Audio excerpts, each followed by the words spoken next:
Bienvenidos sean todos a nuestro mes favorito del año, octubre, el mes del terror. Todo este mes tenemos preparado algo especial para ustedes, relatos de temas que nunca habíamos tocado en el canal, como el de hoy, temas favoritos del público como el de mañana. Va a haber continuaciones, crossovers. Vamos a escuchar uno que otro relato de las primeras temporadas, pero mejorados, ampliados, versiones inéditas. Prepárate, apaga las luces o cierra los ojos, ponte tus audífonos y que venga la oscuridad.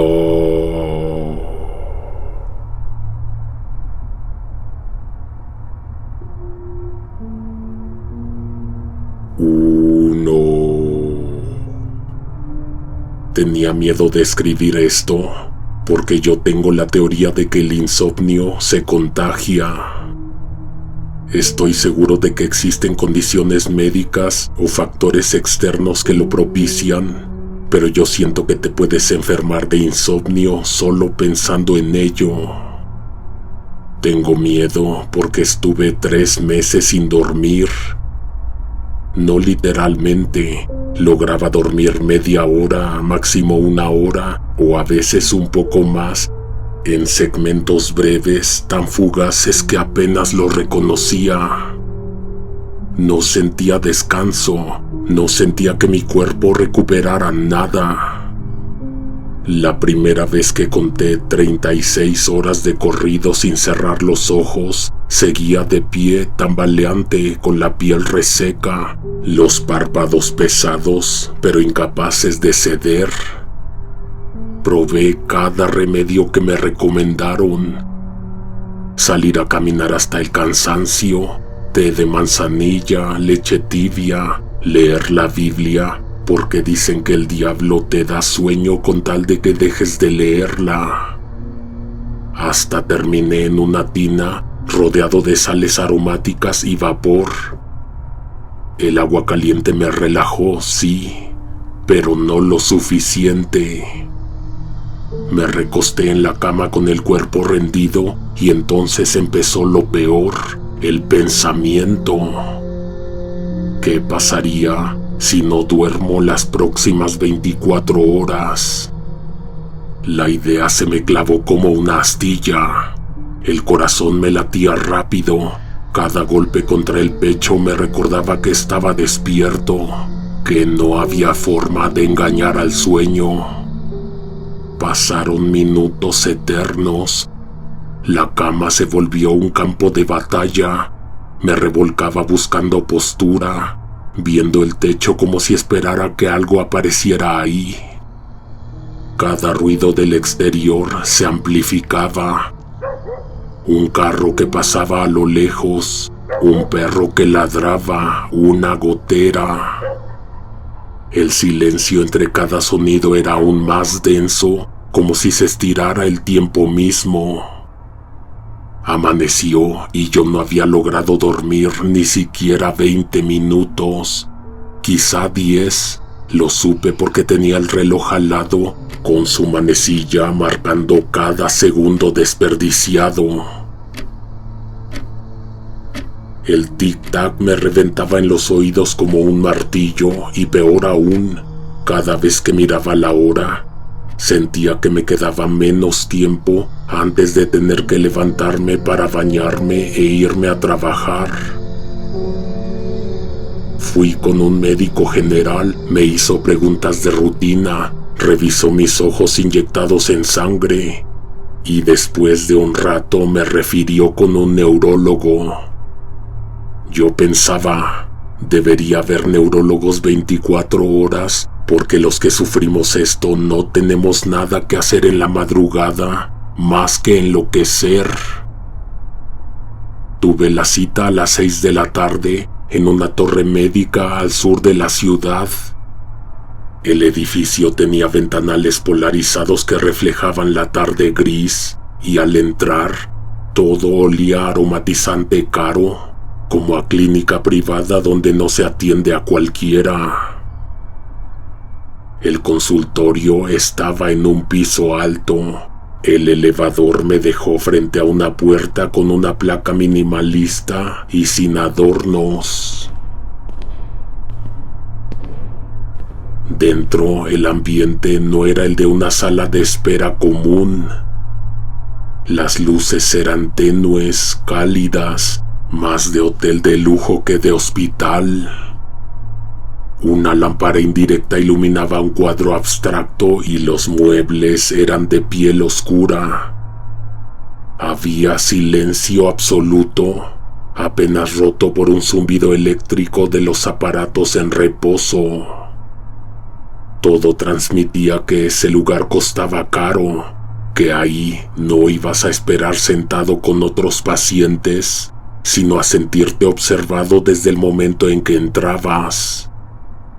Cuando pasé a consulta, el neurólogo me indicó que me sentara en una silla reclinable casi idéntica a la de un dentista, con soportes acolchonados y correas discretas en los costados.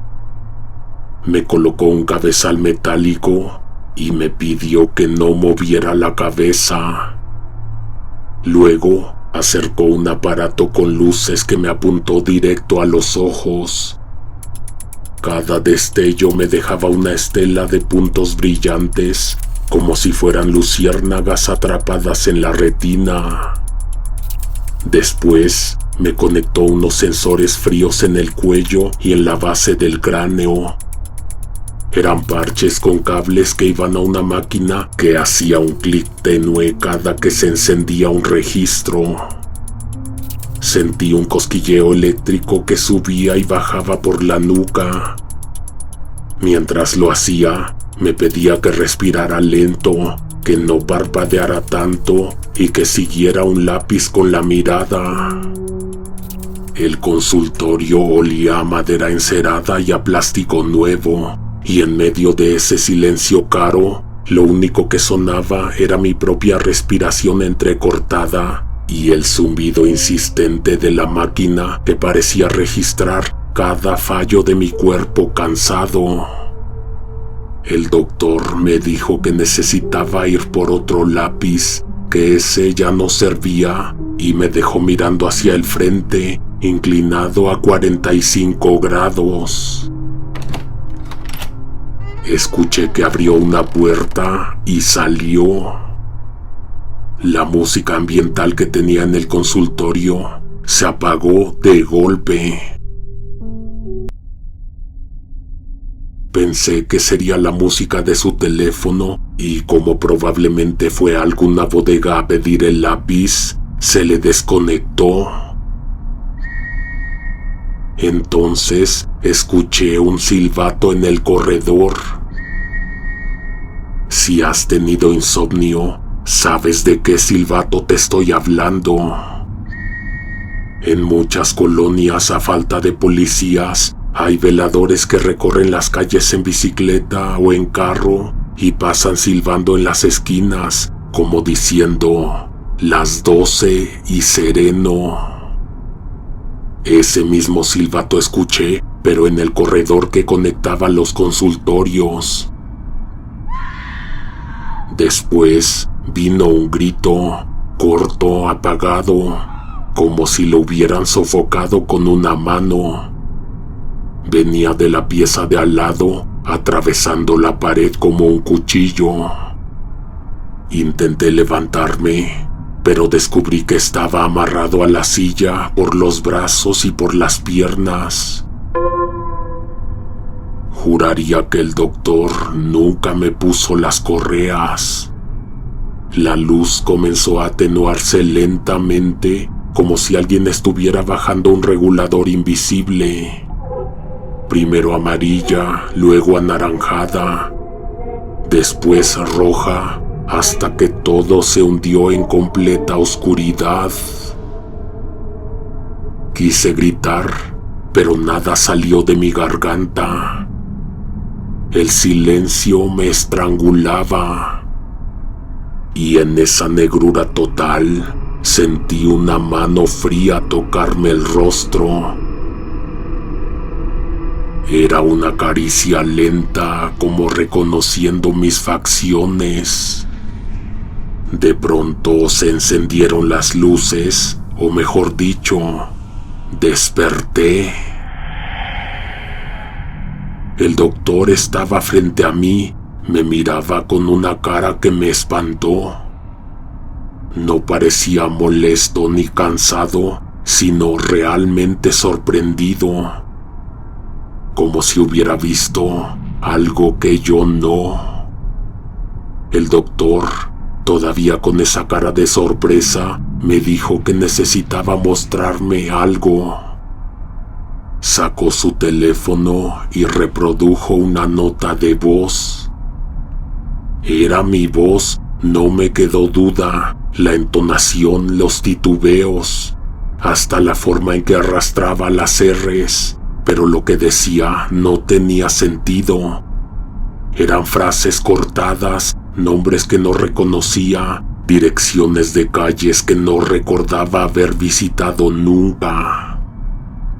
En un momento repetía un número una y otra vez, como si lo estuviera marcando en un teléfono invisible. Después cambiaba el tono, más grave, casi como si imitara a alguien más, describiendo escenas que no estaban en mi memoria. Un río crecido, una casa incendiada, una mujer gritando. El doctor me miró serio y dijo que aquello lo había grabado mientras yo estaba en la silla, con los ojos cerrados y el cuerpo aparentemente rendido. Pero no era un sueño normal.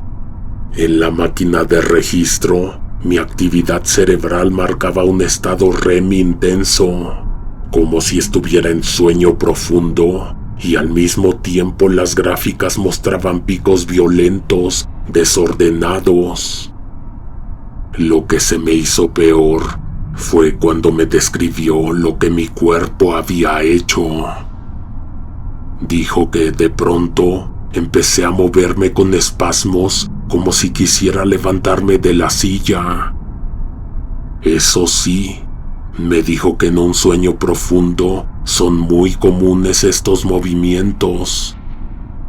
Mis brazos forcejeaban, mis piernas se tensaban como si intentara dar pasos en falso, y de vez en cuando murmuraba palabras que parecían oraciones, rezos incompletos.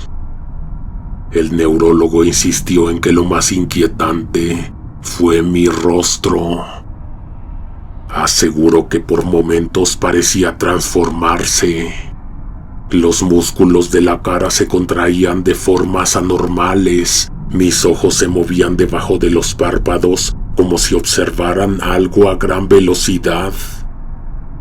Me dijo que por segundos juraría que no estaba dormido, sino poseído por una voluntad ajena.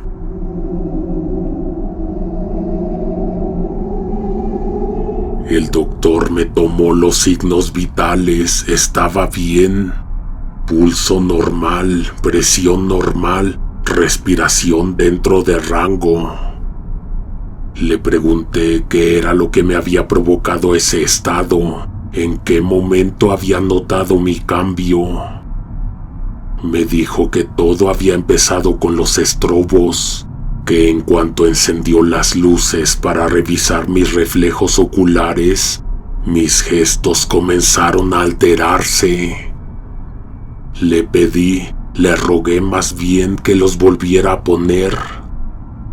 Me respondió que no lo recomendaba, que en realidad no sabía qué me estaba provocando y que aquello era prácticamente experimentación. Esto no está en ningún protocolo, dijo en voz baja. No es seguro. Yo le contesté que daba mi consentimiento para que hiciera conmigo lo que quisiera, con tal de poder volver a dormir. Finalmente, con un gesto de resignación, me puso el aparato frente a la cara y apretó un interruptor. Las luces comenzaron a parpadear, Los pulsos eran irregulares, modulados por el médico con un dial que giraba lentamente. El parpadeo llenaba la habitación de destellos blancos, fríos, como cámaras de fotos disparándose una tras otra. Fueron como 2 minutos de luces estroboscópicas hasta que el doctor las apagó. Esta vez no pasó nada. No hay respuesta, dijo con una mezcla de alivio y desconcierto. Se inclinó hacia mí, me tomó el mentón y acercó una pequeña linterna para observarme las retinas. Hizo algunos movimientos con las manos y me pidió seguirlos con la vista, despacio. El doctor entonces me pidió que abriera la boca. Mientras fue por un abatelenguas, sentí de pronto un sabor metálico, amargo. Era sangre. Seguro me había mordido sin darme cuenta. Cuando regresó, se me quedó viendo fijo, con una expresión que no le había visto en toda la consulta. La misma cara que puso él, la puse yo, como si los dos hubiéramos notado algo al mismo tiempo. Instintivamente bajé la vista, buscándole las manos para ver si traía el abatelenguas, pero lo que vi me heló la sangre. Sus dedos no se veían normales, eran más largos, delgados, con las uñas sucias y crecidas, amarillentas, casi como garras. Me dijo que abriera grande y yo obedecí, aunque no podía apartar la vista de esas manos deformes. Entonces ocurrió lo peor. No tomó el abatelenguas, acercó los dedos a mi cara y, con una naturalidad inhumana, los metió en mi boca. Primero 2, luego la mano completa hasta empujarla contra mi garganta. Fue en ese instante cuando pensé fugazmente: esto es un sueño. Sí, debí de haberme quedado dormido, pero esa idea pasó rápido porque lo que estaba sintiendo era demasiado real. La mano seguía entrando, los nudillos raspaban mi paladar, las uñas arañaban el interior de mi boca. Me asfixiaba, no podía respirar, mi cuerpo se retorcía en la silla, pero estaba atado, inmóvil. El aire no entraba, la garganta me ardía. Sentí que los dedos bajaban más, que me palpaban las entrañas como buscando algo dentro de mí. Era imposible, pero la sensación era clara, un frío invasivo, un dolor que me recorría el estómago desde adentro. De pronto, la mano salió de golpe. Me incorporé con un espasmo violento, tragando aire como un ahogado que rompe la superficie del agua. La boca me sabía a óxido y a tierra. Desperté de golpe, levantándome con violencia. La sensación de asfixia había sido real. Aún despierto, no se iba. Tosía una y otra vez. La garganta me ardía como si me hubieran lijado por dentro. Cada tos era un desgarro. Los ojos me lloraban, la nariz me goteaba, la tráquea me quemaba con un dolor punzante. Trataba de tragar saliva y me fue imposible. Sentía como si tuviera astillas atoradas en la garganta. El doctor estaba frente a mí con el teléfono en la mano. Me estaba grabando. Si no hubiera visto el video después, jamás lo habría creído. Me explicó que con las luces volví a quedarme inconsciente y después empecé a retorcerme. En el video se veía cómo mi abdomen se movía, como si algo recorriera el interior. Primero en el estómago, luego subiendo hacia la garganta, hasta que finalmente por mi boca emergió. El doctor señaló el suelo. Ahí estaba. Era como un grillo, pero gigante, deformado, con patas largas que se agitaban convulsas. El sonido que emitía era un chasquido metálico. Se acercó con cautela y la cosa empezó a revolotear. El consultorio se llenó de ese zumbido áspero. Pegaba contra los ventanales, contra el techo, contra las lámparas. No había forma de sacarlo. Nos cubríamos con los brazos y girábamos el rostro, esquivando sus vuelos erráticos, como cuando una avispa te ronda y no sabes en qué momento se te va a clavar en la piel. Al final, aquella cosa encontró un hueco diminuto entre la pared y el cristal y desapareció. Cuando se le bajó el espanto, el doctor se mostró fascinado. Yo apenas podía recuperar el aliento. Me dijo con la voz entrecortada que hasta el momento no existía registro médico de algo así. Endoparasitismo accidental por insecto ortóptero, me escribió en la receta.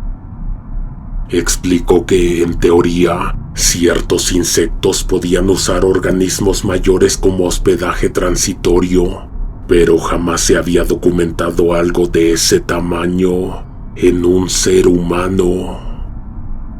Me confesó que no había pedido permiso para grabar, pero que necesitaba conservar el video como evidencia. Le dije que me sentiría más cómodo si lo borraba. Al final, terminé firmándole un permiso donde aceptaba que lo utilizara en la investigación que creyera necesaria, autorizando que mi caso quedara documentado. Me citó para una revisión 5 días después, pero nunca fui. En cuanto llegué a mi casa, me eché en la cama y me dormí. 12 horas seguidas. Por suerte no tuve pesadillas. Desperté renovado como no me sentía desde hacía meses. Pero en cuanto abrí los ojos, mi mente empezó a recorrer recuerdos hasta dar con el momento exacto. Fue en una excursión con amigos a los prismas basálticos en Hidalgo.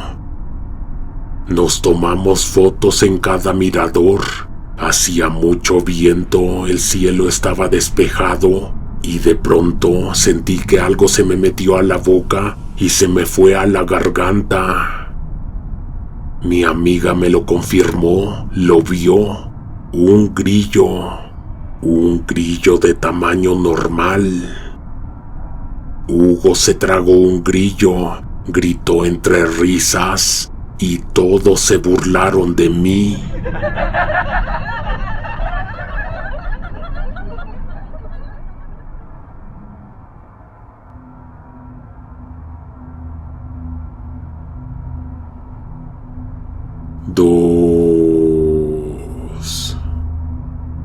No le deseo a nadie una noche de insomnio. ¿Sabes qué es lo peor del insomnio? Que es persistente.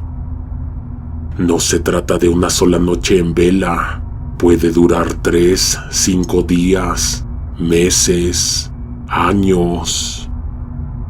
A finales de 2019 empecé a salir con una chica. Las cosas iban lento. pero se veía que iban bien y luego nos cayó la pandemia. A ella la mandaron a trabajar desde casa. Yo, en cambio, tenía que seguir saliendo con protocolos muy estrictos, mascarilla, careta, guantes y el miedo de contagiarme en cada entrega. Ella se veía muy cómoda en su casa, todo el día en pijama. Le seguían pagando lo mismo e incluso su jefe directo se contagió y murió. A ella le dieron su puesto. Ahora ganaba más, no tenía que preocuparse por transporte, ni por el tráfico, ni por el virus. Nos videollamábamos todo el tiempo. A veces sí nos veíamos, pero yo siempre trataba de evitarlo. Ella no tenía contacto con nadie más que conmigo, y yo andaba en camión, entregaba paquetes, entraba a casas, tocaba timbres. Era un riesgo. Una mañana desperté y mi buzón de notificaciones estaba lleno. Me había mandado videos toda la madrugada. Lo noté, pero no le dije nada. Yo también a veces me levantaba en mitad de la noche y me quedaba mirando el teléfono. Al día siguiente fue igual. Entonces sí le pregunté si estaba quedándose despierta. Me confesó que no había podido dormir. No sé si te acuerdas, pero el insomnio fue casi una enfermedad paralela en esos meses. Nos asustaba tanto la idea de recibir otra noticia oficial, apenas si podíamos pensar en otra cosa, mucho menos dormir. 3 noches, 4 noches así, una semana sin dormir. Para entonces yo ya le había pasado todas mis recomendaciones, que apagara el celular al menos 1 hora antes de acostarse, que dejara una botella de agua junto a la cama para no tener pretextos de levantarse, que intentara con té de tila o valeriana, que usara tapones para los oídos si había ruidos. Incluso le mandé una lista de videos de meditación y sonidos de lluvia en YouTube. A los 2 días, me despertó el teléfono en la madrugada. Era ella. Me dio pena contestar todo adormilado porque yo de verdad, con el cansancio de mi trabajo y el desgaste emocional de esos meses, de corrido dormía mis 8 horas. En cambio, ella parecía no cansarse lo suficiente como para poder quedarse dormida. Le contesté y la voz que escuché me quitó el sueño en 1 segundo. Al principio no sonó como ella, sino como de otra persona, hasta que luego reconocí bien que sí era su voz. Me dijo que le tenía mucho miedo al barco, que si le prometía que nunca regresaríamos al océano y que mucho menos nos subiríamos a un barco. Le dije que sí, que estaba bien. Entonces empezó a contarme algo.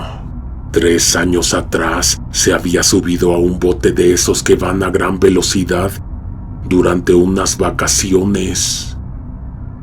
En medio del paseo, un hombre cayó al agua. El bote siguió su curso y lo alcanzó. La hélice lo golpeó una y otra vez, desarmándolo bajo la superficie. El agua se tiñó en cuestión de segundos y todos a bordo se quedaron paralizados sin poder reaccionar. Se me fue el aliento con lo que me contó. No sabía por qué me estaba hablando de eso, ni por qué a esa hora, pero lo único que atiné a decir fue: sí, te lo prometo, nunca vamos a subirnos a un barco. Colgó sin despedirse. Intenté volver a marcarle, pero me quedé con la cabeza llena de dudas. La hora, el miedo repentino, la forma en que se escuchaba su voz. Todo estaba fuera de lugar. Pensé que quizá era la falta de sueño la que la estaba haciendo hablar así. Con eso en mente decidí insistir. Más te vale que sea importante, porque según ella justo estaba descansando y yo la había despertado. No podía creerlo. No había pasado ni medio minuto desde su llamada. Discutimos, fue inevitable. Al final entendí que debía estar molesta, pero cuando me calmé, me cayó el verdadero peso de lo que había pasado. Ella me había hablado dormida. Cuando nos contentamos días después, le conté lo ocurrido desde mi perspectiva. Ella me miró con cara de incredulidad. Me dijo que no me creía y lo peor, aseguró no tener ningún recuerdo de haber visto nunca a nadie caer al agua, ni de un accidente en un barco. A partir de entonces, cada vez peleábamos más. Dejábamos pasar más días antes de contentarnos. No debí justificarla, pero lo hice. Pensaba que estar sin poder dormir debía ser insoportable y que cualquiera se pondría de malas en esa situación. Yo, con mis 8 horas de sueño corrido, no tenía derecho a reclamar. Cuando no nos hablábamos, yo la dejaba tranquila para que descansara.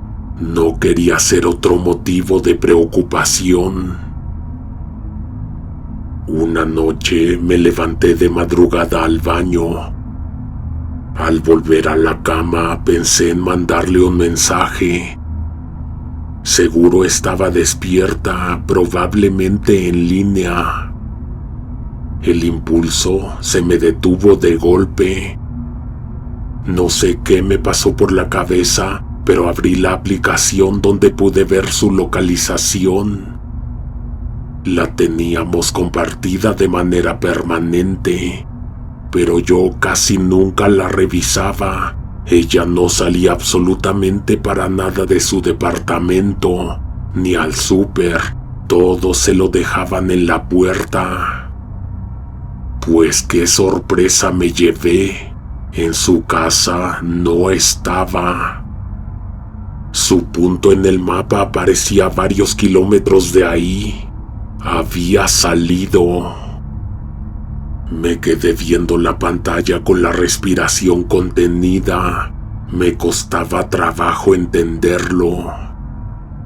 Con el supuesto miedo que le tenía a contagiarse, ¿qué estaba haciendo en la calle a las 3 de la mañana? Sentí raro, la verdad, como si hubiera aprovechado que estábamos un poco distanciados para explorar otras opciones, salir con alguien más. Me quedé viendo el punto en el mapa hasta que entendí que no era lo que estaba pensando. Lo que sucedía era que se estaba acercando a mí. La cadencia del movimiento del círculo verde lo delataba. No iba en carro, no iba en bici. Venía a pie, despacio, constante, como quien camina sin detenerse. Se me ocurrió llamarle. Tenía el dedo sobre el icono del teléfono, pero me frené. ¿Y si no venía para acá? ¿Y si solo le quedaba de paso? Me quedé inmóvil, viendo cómo el círculo avanzaba por calles que yo conocía, cada vez más cerca. Se detuvo en la esquina a 3 números de mi domicilio. Me levanté y me asomé por la ventana. La vi. Estaba de pie, inmóvil, con la mirada perdida hacia la calle desierta. ¿Se estaría quedando de ver con alguien? ¿Se habría dado cuenta de que la estaba monitoreando? Me vestí a toda prisa, bajé, abrí la puerta despacio y salí con cautela. Pero no era ella, era alguien que se le parecía mucho. Saqué el celular para confirmar, revisé la ubicación. El punto marcaba su departamento. Me quedé helado. Al día siguiente me mandó un mensaje, me preguntó si podíamos hablar. Le contesté que sí, aunque ya me estaba temiendo lo peor. Me dijo que quería pedirme disculpas, que no se había estado sintiendo bien. Me confesó que había notado cambios físicos, de salud, emocionales. Que no dormir la estaba deteriorando gravemente. Me pidió que si podía pasar el fin de semana con ella. Acepté. El viernes, saliendo del trabajo, pasé primero a casa a bañarme, eché unas cosas en la mochila y me fui directo a su domicilio. Cuando la vi, no lo podía creer. Había envejecido como 5 años en cuestión de semanas. No exagero, el deterioro era brutal. La piel reseca, las ojeras profundas, el cabello quebradizo, los labios partidos. Su cuerpo estaba encorvado, con un cansancio que no correspondía a su edad. Estuvimos platicando un rato. Ella comió apenas un par de bocados. Dijo que no tenía hambre. Se disculpó de antemano. Lo más seguro era que no pudiera dormir. Tal vez se quedaría rondando la cocina o dando vueltas en el colchón. Pensé por un instante que tal vez debí quedarme en mi casa, que quizá no era buena idea quedarme dormido roncándole en la cara mientras ella sufría de insomnio. Nos acostamos, encendimos la televisión. Ella evidentemente no tenía humor para ninguna clase de contacto físico que fuera más allá de un abrazo. Me quedé dormido casi de inmediato. Lo que me despertó fue extraño. En mi sueño me di cuenta de que me había quedado dormido y recordé que se suponía que la iba a acompañar. Abrí los ojos con esa sensación todavía pegada en la cabeza y me quedé paralizado. Ella estaba a mi lado, boca arriba, inmóvil, con los ojos abiertos mirando el techo. Pero no estábamos solos. Había una persona más, justo a un lado de ella, agachada sobre su rostro, mirándola intensamente. La respiración de aquella cosa era lenta, pesada, como un zumbido contenido. Ella no parecía verlo ni moverse. Sus ojos seguían fijos en el techo, como si no sintiera nada. Me incorporé de golpe con un espasmo. El colchón crujió. Aquella cosa reaccionó. Se giró de manera imposible y, con un movimiento seco y serpenteante, se deslizó por debajo de la cama como si fuera un líquido o una sombra. El cuarto se quedó en silencio absoluto. Solo mi respiración entrecortada y el zumbido del televisor llenaban el aire. Le pregunté si no había visto lo que yo vi. Ella me dijo que no había pegado un ojo en 3 horas, que incluso me había escuchado roncar, pero que no había visto nada raro. Le pedí que por favor se levantara para revisar debajo de la cama. Se levantó con lentitud, casi con fastidio, arrastrando los pies. Yo me incliné y con el celular iluminé la parte inferior del tambor del colchón. Lo que vi no era polvo ni calcetines olvidados, era un trabajo hecho a propósito.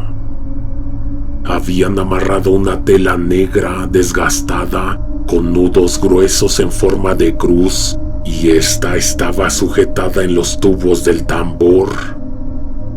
Sobre la tela había espinas secas de naranjo y pequeñas púas de maguey clavadas en patrones geométricos. Entre los nudos colgaban 3 bolsas de tela rojas rellenas de algo que parecía sal, ceniza y cabello humano. En el centro, atado con hilo de ixtle, había un pequeño muñeco de barro sin ojos ni boca, pintado con trazos de carbón. La tela estaba manchada con algo oscuro, ya seco. Un círculo de alfileres rodeaba el muñeco, y en el centro de la cruz cosida había un papel doblado muchas veces, sujeto con un alfiler dorado.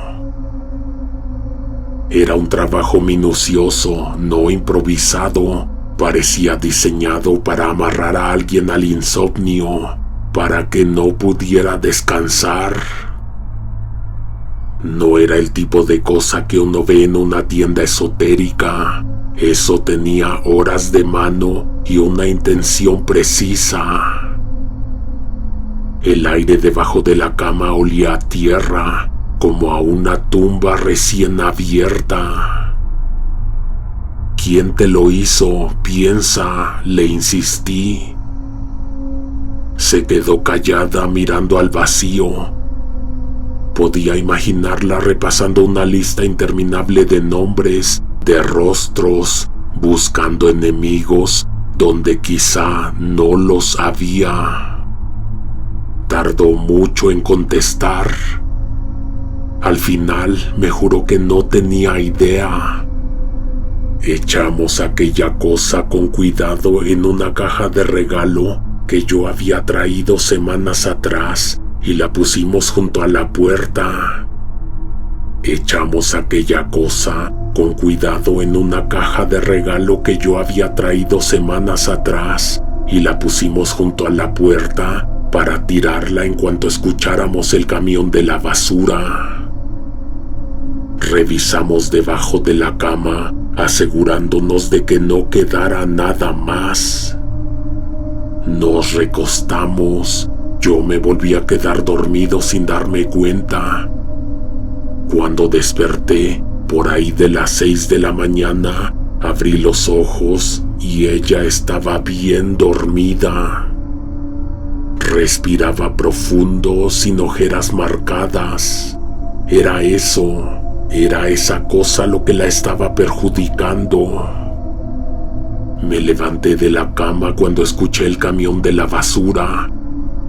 Me vestí, me puse unas sandalias y bajé corriendo con la caja para dejarla fuera. Justo al poner el pie en la banqueta, un recuerdo me golpeó como una bofetada. Esa caja, esa cosa, yo ya la había visto antes. La descarga de pensamientos y recuerdos llegó como un déjà vu. Esa sensación de que ya hiciste algo o ya viviste algo, pero no alcanzas a recordar cuándo exactamente. Al principio así fue, después la imagen, el recuerdo se volvió nítido. Meses antes yo me había encontrado esa misma caja de regalo en la calle. La había abierto, Había sentido repulsión al ver que era una brujería, pero sin recordar por qué me la llevé conmigo de todas maneras. Estuve 3 noches sin dormir y no supe por qué. Un día que fui a ver a esta muchacha, llegué con la caja. Le dije que le traía un regalo. No puedo creer que no me acordaba que yo mismo había puesto esa caja debajo de su cama. Además de que aparentemente había suprimido ese recuerdo, todo se sentía como si no hubiera sido yo el que tomó la decisión de recoger ese trabajo, de llevarlo con ella y de colocarlo bajo su colchón. Parecía que alguna fuerza externa me había hipnotizado o persuadido para hacerlo. Por eso decía mi abuela, no recojas ni toques nada que veas sospechoso en la calle, mucho menos si está envuelto para regalo. Lo posé con cuidado a la orilla de la banqueta y regresé al departamento. Nunca volví a ver esa caja. No sé si los del camión de la basura se la llevaron o si alguien más la recogió. A veces se me va el sueño pensando en la caja. Pero ¿sabes cuál es el remedio? Mirar debajo de la cama. Ver que no hay nada abajo me tranquiliza y me deja conciliar el sueño inmediatamente. Aunque siempre que agacho la cabeza para mirar, siento sudor frío en la espalda al imaginar que algún día alguien, incluyéndome a mí, podría meterla debajo sin motivo aparente, no más porque sí.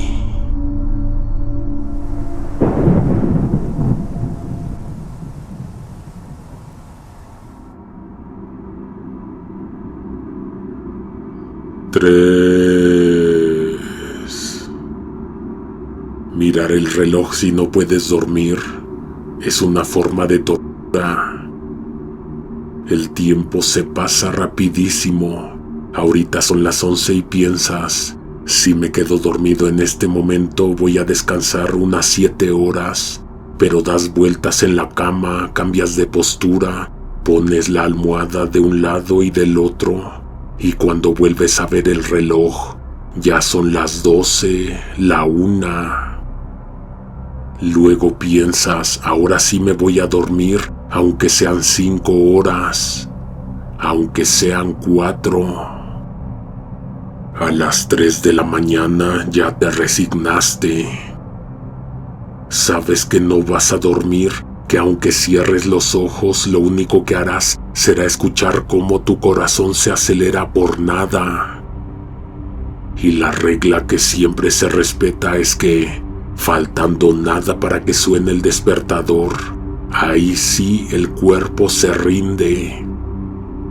Mi récord, 25 minutos de sueño. Me he hecho estudios en clínicas del sueño. Me he sentado frente a médicos que apenas levantan la vista de la computadora. He probado de todo. Aromaterapia con varitas que terminan oliendo a plástico quemado.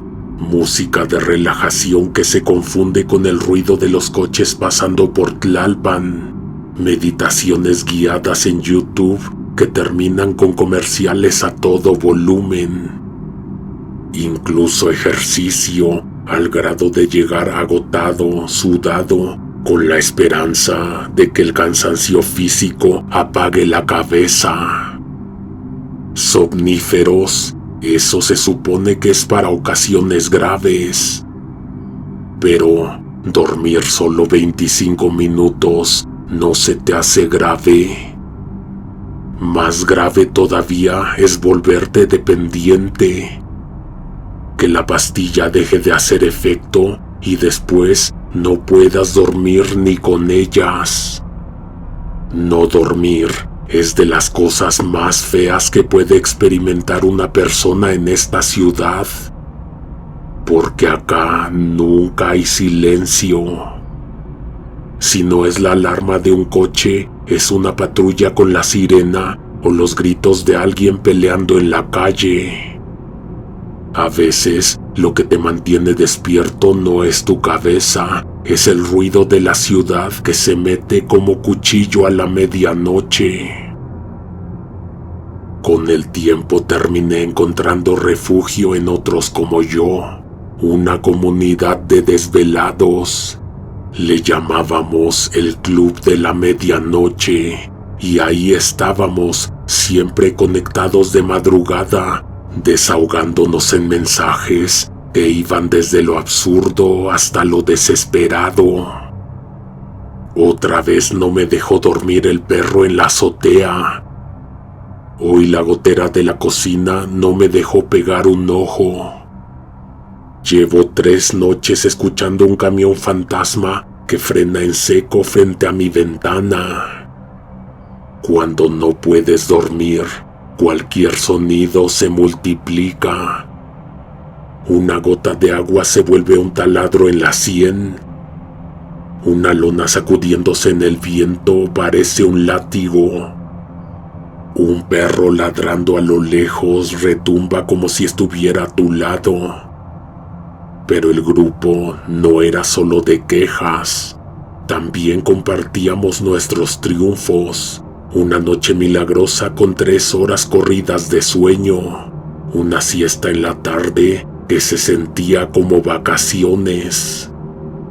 Recuerdo que una señora del grupo un día mandó un mensaje distinto.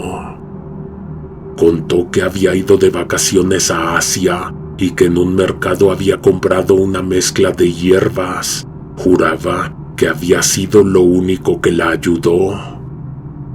Lo dijo con la seguridad de quien cree haber encontrado oro. La señora dijo que había pensado en nosotros y se trajo una bolsa para cada uno. Hasta ese momento, nunca nos habíamos visto en persona. El club surgió luego de que alguien nos reclutó en Facebook, pero entonces solo charlábamos por WhatsApp. A alguien le pareció buena idea que nos viéramos a las 3 de la mañana en algún restaurante de esos 24 horas. Un Vips en División, un Chili's en el aeropuerto. Pero la señora a la que nos iba a dar las hierbas no se le hizo tan gracioso. Claro, ella ya había resuelto su problema de dormir. Así que quedamos de vernos a las 6 de la tarde en el Sanborns de los Azulejos, en pleno centro de la Ciudad de México. Lo que nos contó de su viaje fue espectacular. Alguna parte de Asia, no recuerdo el nombre exacto, sonaba exótico. Mercados con olores dulces y picantes, puestos de tés y especias que describió como puestos de feria, pero infinitos. Sacó las bolsitas, unos saquitos pequeños envueltos en papel encerado que no contenían ni 100 gramos de producto. Era poco, pero todos la mirábamos como si trajera oro. Te juro que no sabes cómo me sentí. Por un lado feliz, porque estaba a punto de experimentar algo nuevo. Por otro, nervioso. Era tan poco que se iba a acabar pronto y me daba miedo encariñarme. Nos dijo la señora que ella lo tomaba en un té, pero en el mercado le dijeron que era mucho mejor si se fumaba. Ella no se atrevía a fumarlo, prefería su té endulzado con miel. Yo llegué a mi casa con la bolsita y preparé mi ritual de siempre para lograr aunque fuera 3 horas de sueño. Puse a calentar agua para el té, busqué una cucharita y dejé caer una cantidad generosa en el infusor. Me di un masaje en la cara, Baño de agua caliente, respiración controlada. Me puse ropa cómoda de dormir. Me recosté en la cama y me bebí el té. Me quedé mirando hacia el techo, después rectifiqué. Cerré los ojos, respiré profundo, guardé silencio. Esperé y entonces... nada. De verdad, nada. Sentí de pronto unas ganas de ir al baño.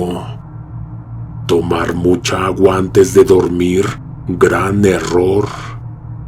Entré al baño, me puse de pie frente a la taza y entonces me di cuenta de algo que me hizo estremecer. No tenía cuerpo. Mi cuerpo no estaba ahí. Me asomé al espejo, no me vi, solo vi una luz pálida flotando, una esfera de energía que hacía temblar el aire. Sentí muy raro porque entonces me di cuenta de que no respiraba. Estaba aguantando la respiración, pero no sentía que me ahogara. Tampoco mis pasos sentían el suelo. Me movía, pero sin cuerpo. Regresé a la recámara y al instante en que miré hacia la cama, me di cuenta de lo que había pasado en realidad. Mi alma o mi conciencia se habían despegado de mi cuerpo. Ahí estaba yo, tirado en la cama, durmiendo como un ángel. No sabes cómo me conmovió ver lo que vi, aunque honestamente no te puedo describir la sensación, porque eran otra clase de sentidos los que tenía al estar flotando en la habitación. Salí a la calle. No puedo decir que caminé de frente, pero te imaginas cómo fue que me desplacé.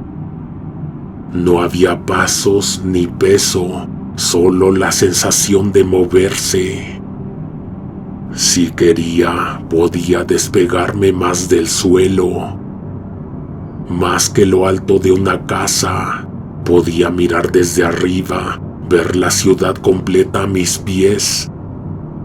Las azoteas con tendederos, los puestos metálicos cerrados con lonas azules, las patrullas avanzando despacio por eje central, las luces rojas y verdes de los semáforos cambiando para nadie.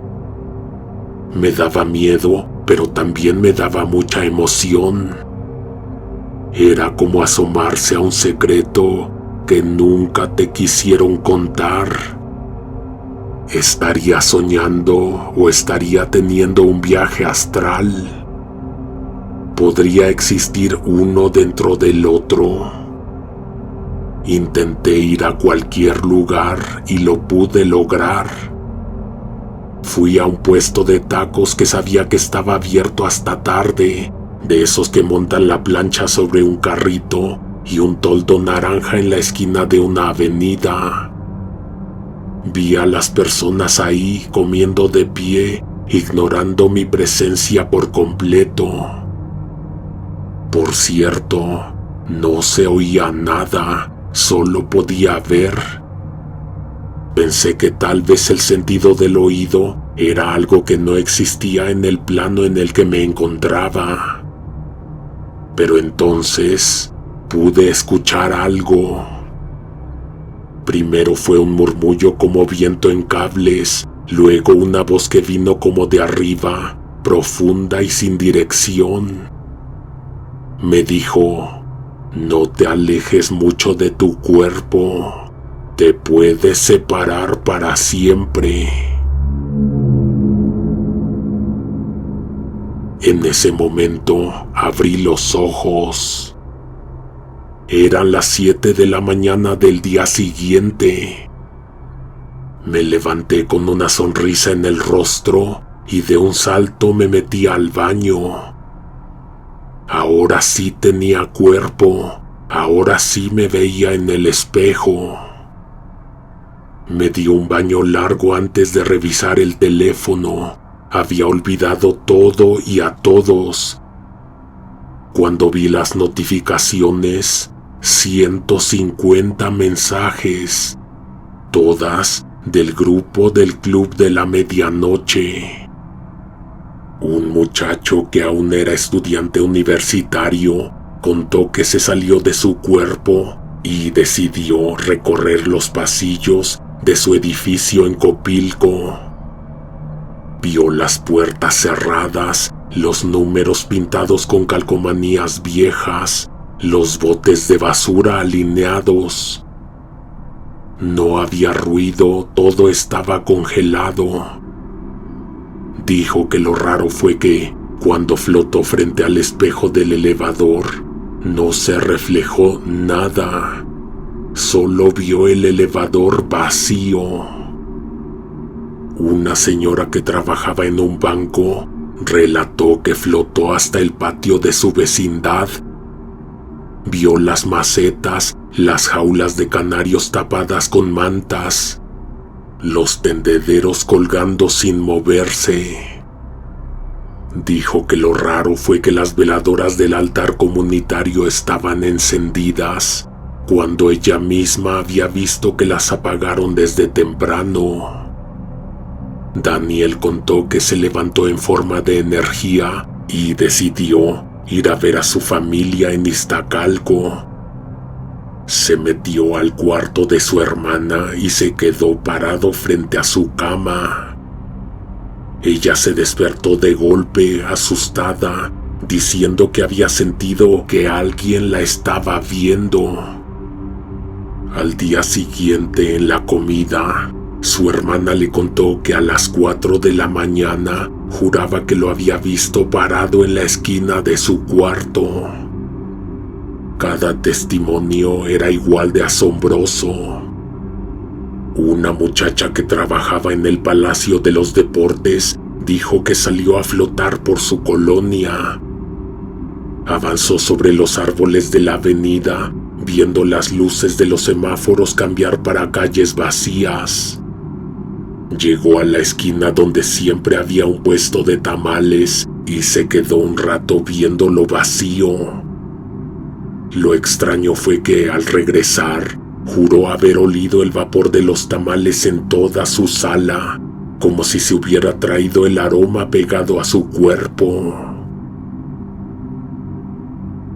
En la noche me quedé mirando la bolsita y me hice muchas preguntas antes de tomar acción. ¿Cuánto tiempo me iba a durar? ¿Cuánto tiempo hasta que pudiera hacerme de más hierbas? ¿Tendría que viajar hasta allá?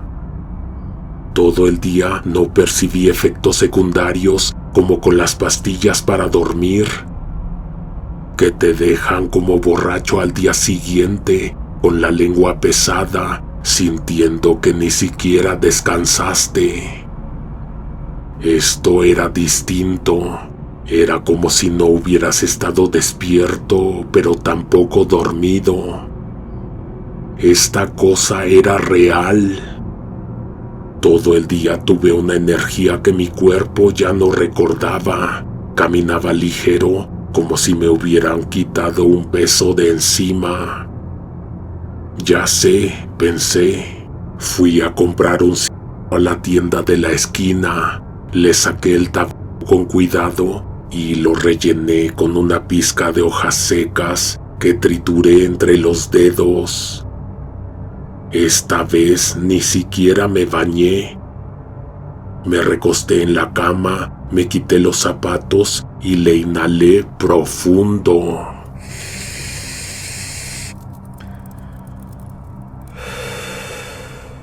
La primera sensación fue de vértigo, como si me aventara de un edificio.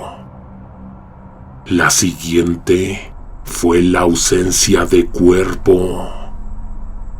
Miré mis alrededores y lo que vi no fue mi cuarto ni mi barrio. Eran 4 paredes altas de unos 6 metros, grises, de concreto sucio, con manchas oscuras en los bordes. En una de las paredes había una puerta, un portal más bien, del mismo alto que las paredes, pero sin marco, sin cerradura. Me moví en esa dirección, confundido de no haber despertado en el mismo lugar que la noche anterior. No veía mi cuerpo descansando en la cama. No había nada familiar. Era una especie de laberinto, un laberinto de concreto, solitario, vacío. Las paredes parecían infinitas. El aire olía a humedad como sótano. Cada paso era un eco sin sonido. Si me pidieran representar el limbo de alguna manera, lo pondría así, como un laberinto infinito de concreto frío. Caminé en cualquier dirección sin pensarlo mucho. No sabía si había una meta, si se trataba de encontrar la salida, llegar a un lugar en particular, o simplemente vagar por los corredores hasta que el efecto se terminara. Si es que se terminaba, porque yo le calculaba que ya llevaba mucho tiempo ahí. Nada concreto, el tiempo en ese lugar transcurría distinto. No había relojes, ni cansancio, ni día ni noche, mucho menos sueño. Estuve muchísimo rato. No voy a decir qué días, porque no sé cómo se siente medir el tiempo ahí dentro. Tampoco que fueron 100 años, porque nunca he vivido 100 años, pero sí puedo jurar que recuerdo haber visitado cada corredor, que había rincones especiales.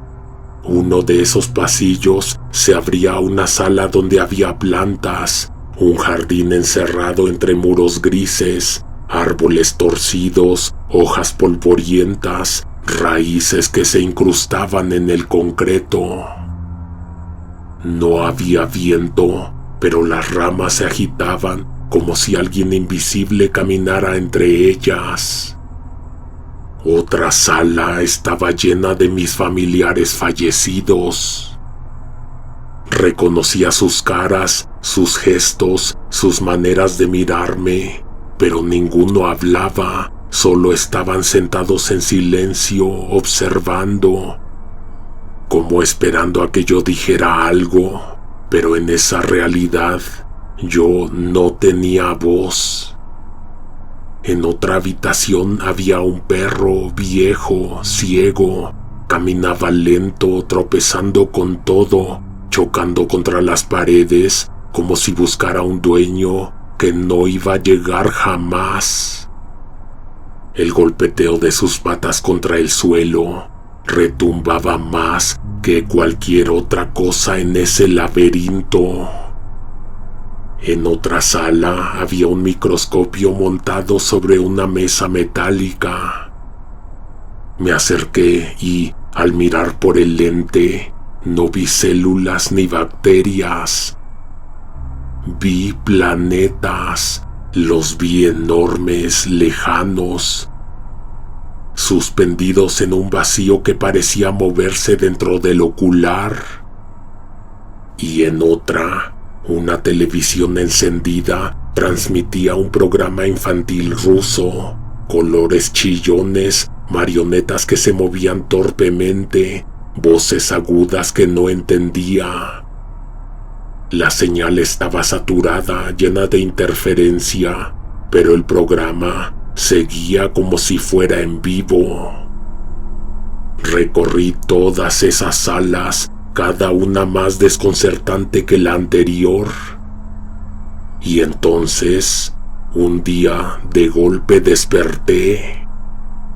Desperté de lo que se sintió como una siesta de 1.000.000 de años.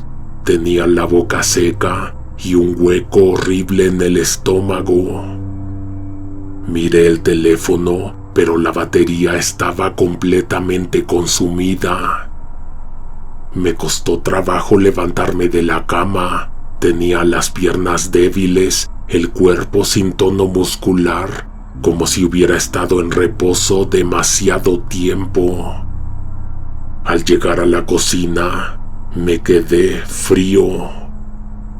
La mesa del comedor estaba llena de tazas con té a medio terminar, vasos, recipientes improvisados, como si alguien hubiera estado en mi casa todo ese tiempo preparando y probando. Aunque honestamente parecía que había sido yo, pero yo no recordaba nada.